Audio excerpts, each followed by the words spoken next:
Shohjahon Jo'rayev. Qilisan, ukajonim. Katta bola bo'lib qolding. Kecha menga intervyu jo'natishibdi. Men san oldinga borib kechirim so'raganman.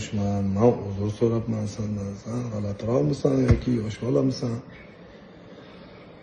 O'zing kelding. Assalomu alaykum akajon deb kelding.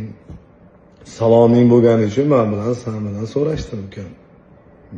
Men Rabbimsan, sendan kechirim so'rash emas. Seni dadangni oldiga so'rashgani men bormaganman. To'yda to'g'ri kelib qolganmiz, birga ashula aytganmiz. Shu hayotimda shu 2 marta to'yda ko'rdim. Doim menga tashab yurardi dadang rahmatli. Sen meni o'zing bilan teng turma, men o'zimning yo'nalishim bor, san'atkorman. Sen dadalaringning oldidagi san'atkorman. Kelmadi. Sen salar gapiryapsan, men sen dadangdan sal kichkinaman xolos. Meni dada degan, aka deganman, ukam.